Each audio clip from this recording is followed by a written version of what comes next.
ദൈവത്തിൻ്റെ സ്വന്തം നാടെന്ന് നാം അഭിമാനിക്കുന്ന ഗോഡ്സ് ഓൺ കൺട്രി എന്നറിയപ്പെടുന്ന നമ്മുടെ ഈ നാടിനെ നാം ഒന്ന് വിലയിരുത്തുമ്പോൾ എന്താണ് നമ്മുടെ അനുഭവം? നമ്മുടെ തലമുറകൾ, നമ്മുടെ കുടുംബങ്ങൾ ഇതൊക്കെ ഏതൊക്കെ അവസ്ഥകളിൽ ആയിരിക്കുന്നു എന്ന് നാം ഒന്ന് കാണേണ്ടിയിരിക്കുന്നു. ഇവിടെയാണ് ഈ സന്ദേശത്തിൻ്റെ പ്രസക്തി നമുക്ക് മനസ്സിലാക്കുവാൻ തക്കണം കഴിയുന്നത്.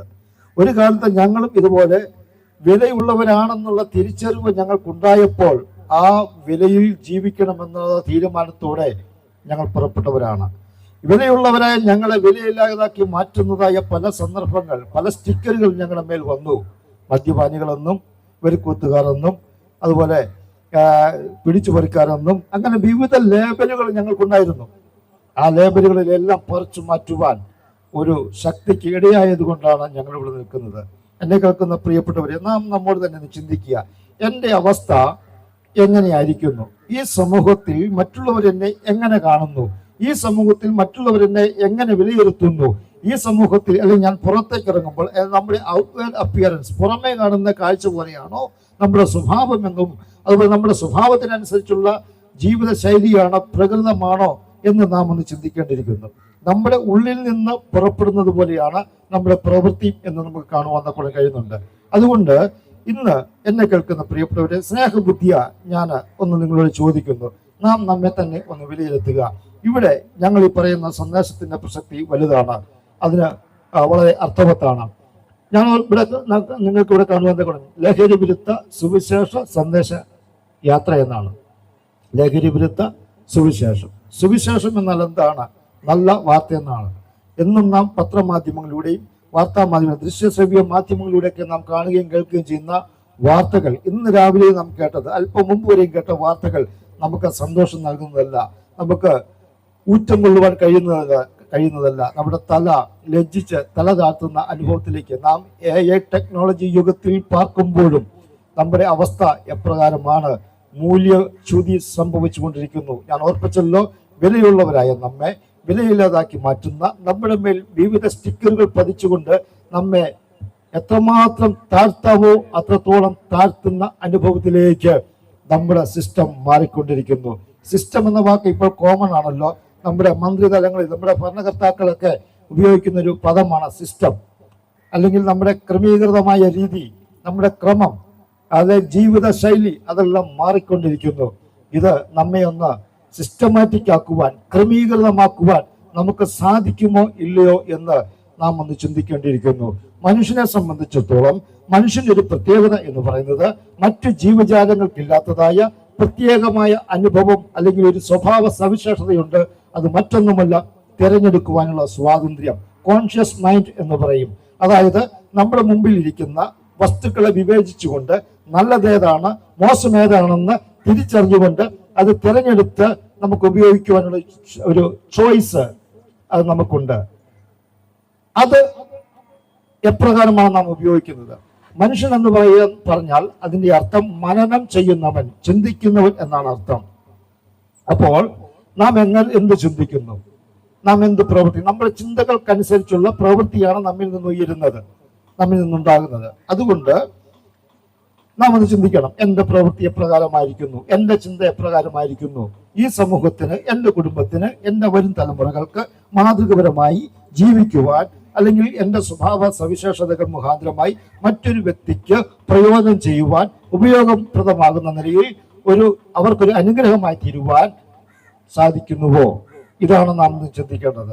അത്രമാത്രം അതപ്പതിച്ചിരിക്കുന്ന ഒരു കാലഘട്ടത്തിലേക്ക് എത്തിയിരിക്കുന്നു. കഴിഞ്ഞ ചില ദിവസങ്ങൾക്ക് മുമ്പ് ഞങ്ങൾ യാത്രാമധ്യേ ഞങ്ങൾ സംസാരിച്ചപ്പോൾ ഒരു വ്യക്തിയുടെ അനുഭവം പറയുവാൻ തക്കണപടിയായി തീർന്നു. അദ്ദേഹം പഠിക്കുവാനായി കടന്നുപോയതാണ്. പക്ഷെ എങ്ങനെയോ ഒരു കൂട്ടുകെട്ടിൽ അകപ്പെട്ട് സ്വവർഗരതിയിലേക്ക് അകപ്പെടുവാനിടയായി തീർന്നു. അദ്ദേഹത്തിന്റെ അനുഭവം പറഞ്ഞത്, താങ്കൾ ഒരു സ്ത്രീയെ കാണുമ്പോൾ ഉണ്ടാകുന്ന അതേ വികാരം എനിക്കുണ്ടാകുന്നു, but still I am a man, I realise that.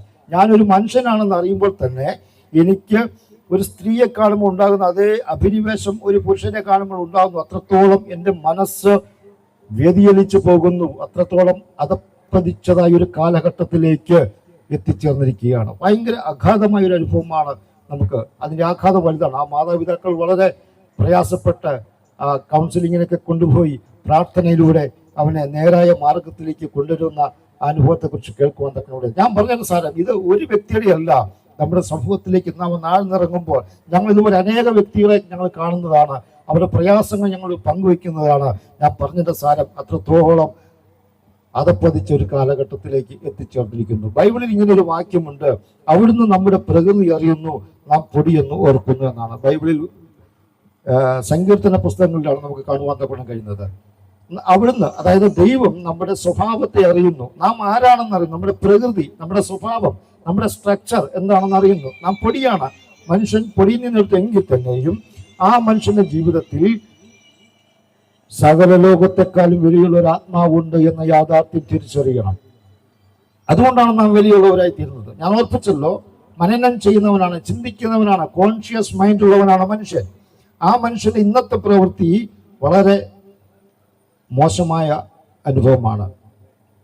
നമ്മുടെ കേരളത്തിലെ മുൻ മുഖ്യമന്ത്രിയുടെ വാക്കുകൾ കടമെടുത്താൽ, AK ആന്റണി സാറിന്റെ ആ വാക്കുകൾ കടമെടുത്താൽ വളരെ നീചവും പൈശാചികവുമായ അനുഭവത്തിലൂടെയാണ് ഇന്നത്തെ മനുഷ്യ ജീവിതം കടന്നു പോകുന്നത്, നമ്മുടെ പ്രവൃത്തികൾ. അദ്ദേഹം സാധാരണ പറയാറുണ്ട്, അദ്ദേഹം ഒരു എത്തിസ്റ്റാണ്, ദൈവത്തിൽ വിശ്വസിക്കുന്ന, ദൈവമുണ്ടെന്ന് വിശ്വസിക്കുന്ന ഒരു വ്യക്തിയല്ല. പക്ഷേ അദ്ദേഹം കൂടെ പറയുന്ന അനുഭവമുണ്ട്. നമ്മുടെ കേരള സംസ്ഥാനത്ത് അദ്ദേഹത്തിന്റെ ഭരണകാലത്ത് പല അനിഷ്ട സംഭവങ്ങൾ ഉണ്ടാകുമ്പോൾ അദ്ദേഹം ഉപയോഗിക്കുന്ന ഒരു വാക്കാണ് വളരെ നീചവും പൈശാചികവുമായിരുന്നുവെന്ന്. നോക്കണമേ, അദ്ദേഹം ദൈവത്തിൽ വിശ്വസിക്കുന്നില്ലെങ്കിലും അദ്ദേഹം പറയുന്നൊരു ഭാഗമാണ് വളരെ നീചമാണ്, പൈശാചികമാണ്. അപ്പോൾ ആ പ്രവൃത്തി അദ്ദേഹം തന്നെ ദൈവത്തിൽ വിശ്വസിക്കുന്നില്ലെങ്കിലും അദ്ദേഹം ഇങ്ങനെ പറയുന്നുണ്ട്, പൈശാചികമാണ് എന്ന് പറഞ്ഞാൽ പിശാചുമായി ബന്ധപ്പെട്ട് അല്ലെങ്കിൽ മോശമായ പ്രവൃത്തിയായിരുന്നു എന്ന് അദ്ദേഹം പറയുന്നു. ഞാൻ പറഞ്ഞതിന്റെ സാരം എന്താണെന്ന് ചോദിച്ചാൽ അത്രത്തോളം ഒരു വലിയ അഗാധമായ അവസ്ഥയിലൂടെ, ഇരുട്ടിന്റെ അവസ്ഥയിലൂടെ നാം കടന്നു പോവുകയാണ്. ഇവിടെ സാക്ഷാൽ വെളിച്ചമായ കർത്താവായ യേശുക്രിസ്തുവിന്റെ സന്ദേശങ്ങൾക്ക് പ്രസക്തിയുണ്ട്. ഞാൻ ഓർപ്പിച്ചല്ലോ, നമ്മെ സംബന്ധിച്ചിടത്തോളം തിരഞ്ഞെടുക്കുവാൻ സ്വാതന്ത്ര്യമുണ്ട്. നിങ്ങളുടെ മുമ്പിൽ രണ്ട് വഴികൾ ഇവിടെയുണ്ട്. ഒന്ന് മോശമായ വഴി, നാശത്തിലേക്കുള്ള വഴി. മറ്റൊന്ന് നിത്യജീവനിലേക്കുള്ള വഴി. നാം ഓർക്കുന്ന ഇന്ത്യ മഹാരാജ്യത്തിന്റെ ഒരു പ്രത്യേകത എന്ന് പറഞ്ഞാൽ വിവിധ ആചാര അനുഷ്ഠാന വിശ്വാസ പ്രമാണങ്ങൾ നിലകൊള്ളുകയും ആചരിക്കുകയും അത് പ്രചരിപ്പിക്കുകയും വിശ്വസിക്കുവാനുള്ള, അല്ലെങ്കിൽ പ്രചരിപ്പിക്കാനുള്ള സ്വാതന്ത്ര്യവും നിലനിൽക്കുന്നൊരു രാജ്യമാണ്. ഇത്രയും മഹത്തായ ഒരു രാജ്യത്തെ നമുക്ക് എവിടെയും കാണാനില്ല. എന്നാൽ ഇവിടെ ഒരു പ്രത്യേകതയുണ്ട്. ഒരു ചോദ്യത്തിന്, അല്ലെങ്കിൽ ശരിയായ ഒരു ചോദ്യത്തിന് ശരിയായ ഒരു ഉത്തരം മാത്രമേ ഉള്ളൂ. അതാണ് അതിന്റെ പ്രസക്തി. ഇവിടെ പല തത്വസംഹിതകൾ, ആചാരാനുഷ്ഠാനങ്ങൾ, അതുപോലെ വിവിധ നിലകളിലുള്ള മനുഷ്യനെ നന്നാക്കുവാൻ വിവിധ ഇസങ്ങൾ ഇവിടെ പ്രചരിക്കുവാൻ തക്കണം ഇടയായിട്ടില്ല. അതെല്ലാം നാം ഏറ്റെടുത്തവരാണ്, കൈക്കൊണ്ടവരാണ്. പക്ഷേ അതിനൊന്നും മനുഷ്യന്റെ കൃത്യമായ ആവശ്യത്തിന്, അല്ലെങ്കിൽ അവന് തൃപ്തി വരുത്തുവാൻ, അവന്റെ ആത്മാവിന്റെ ആവശ്യത്തിന് തൃപ്തി വരുത്തുവാൻ കഴിയാതെ പരാജയപ്പെട്ടു പോയ അനുഭവങ്ങളാണ്. അനേക അവതാര പുരുഷങ്ങൾ ഉണ്ടാകുവാൻ ഇടയായി തീർന്നിട്ടുണ്ട്. പക്ഷെ അവരവരുടെ ദൗത്യം കഴിഞ്ഞ് ആ ദൗത്യത്തിൽ നിന്ന് വിരമിച്ച് പോകുന്നതല്ലാതെ മറ്റൊരു തൃപ്തികരമായ അനുഭവത്തിലേക്ക് നമുക്ക് എത്തിച്ചേർക്കുവാൻ കഴിയാതെ പോകുന്ന അനുഭവം കാണുന്നുണ്ട്, നാം വായിക്കുന്നുണ്ട്. നാം വിവിധ പുരാണങ്ങൾ, അതുപോലെ ഇതിഹാസങ്ങളൊക്കെ വായിക്കുമ്പോൾ കാണുവാൻ തക്കണം കഴിയുന്നുണ്ട്. എന്നാൽ അതിനൊക്കെ വിഭിന്നമായ നിലയിൽ ഒരു പ്രത്യേക അനുഭവമാണ് വിശുദ്ധ ബൈബിൾ നമുക്ക് നൽകുന്ന വഴി. ആ വഴി ഇപ്രകാരം നമ്മെ ഓർപ്പിക്കുന്നത്, ഞാൻ തന്നെ വഴിയും സത്യവും ജീവനുമാകുന്നു എന്നുള്ള നിത്യസത്യ പ്രസ്താവന നമുക്ക് നൽകുന്നത് ഒരു വ്യക്തിയുണ്ട്, അത് കർത്താവായ യേശുക്രിസ്തുവാണ്. യേശുക്രിസ്തു പറഞ്ഞു, ഞാൻ തന്നെ വഴി, ഞാൻ തന്നെ സത്യം, ഞാൻ തന്നെ ജീവൻ, മറ്റൊരുത്തനും രക്ഷയില്ല. നാം രക്ഷിക്കപ്പെടുവാൻ ആകാശത്തിന് കീഴിൽ മനുഷ്യരുടെ ഇടയിൽ നൽകപ്പെട്ട ഒരു നാമം എന്ന് പറയുന്നത് അത് കർത്താവായ യേശുക്രിസ്തു എന്ന ഏക നാമം മാത്രമാണ്. മറ്റൊരുത്തനും രക്ഷയില്ല. രക്ഷ എന്ന് പറയുമ്പോൾ നമുക്കറിയാം അതിന്റെ അർത്ഥം ശിക്ഷയിൽ നിന്നുള്ള വിടുതൽ എന്നാണ്. ശിക്ഷയിൽ നിന്ന് വിടുവിക്കുക എന്ന് പറഞ്ഞാൽ നമുക്ക് എല്ലാവർക്കും അറിയാം, മനുഷ്യൻ പാപിയാണെന്നും പാപത്തിന് പരിഹാരം ഉണ്ടാകണമെന്നും ഉള്ള തിരിച്ചറിവുള്ളത് കൊണ്ടാണ് നാം ഈ ദേശത്ത് പാർക്കുമ്പോൾ വിവിധ നിലകളിലുള്ള ആചാര അനുഷ്ഠാനങ്ങൾ നാം ചെയ്യുന്നത്. മാത്രമല്ല, അവൻ മരിച്ചു കഴിഞ്ഞാലും മരണാന്തര ക്രിയ ചെയ്യുന്നതിൻ്റെയും ഉദ്ദേശം എന്താണ്? ഈ ആത്മാവിന് മറ്റൊരു ദേശത്ത് അവൻ പാർക്കണം. ഇവിടെ കൊണ്ട് ഈ മരണം കൊണ്ട് ജീവിതം തീരുന്നില്ല, മറ്റൊരു ജീവിതം ഈ ആത്മാവിനുള്ളത് കൊണ്ട് അവിടെയും നന്നായിരിക്കുവാൻ തക്കവണ്ണം ജീവിച്ചിരിക്കുന്നവർ മരിച്ചവർക്ക് വേണ്ടിയുള്ള ആചാരാനുഷ്ഠാനങ്ങൾ ചെയ്യുന്നതിന്റെ പിന്നിലെ ഉദ്ദേശം എന്തെന്ന് ചോദിച്ചാൽ അവർ പറയുവാൻ തക്കവണ്ണം തീരും അവിടെയും ആ മോക്ഷത്തിലും നന്നായിരിക്കുവാൻ വേണ്ടിയാണ്. അങ്ങനെയെങ്കിൽ പ്രിയപ്പെട്ടവരെ, യേശുക്രിസ്തു നൽകുന്ന ആ ഏക വഴി, ആ വഴിയിലൂടെ സഞ്ചരിക്കുന്ന ഒരു വ്യക്തി നിത്യപ്രകാശമായ ക്രിസ്തുവിലൂടെ ലഭിക്കുന്ന സ്വാതന്ത്ര്യം പ്രാപിപ്പാൻ ഇടയായിത്തീരും. നിങ്ങളുടെ ജീവിതം ധന്യമാകുവാൻ തക്ക ഇടയായിത്തീരും.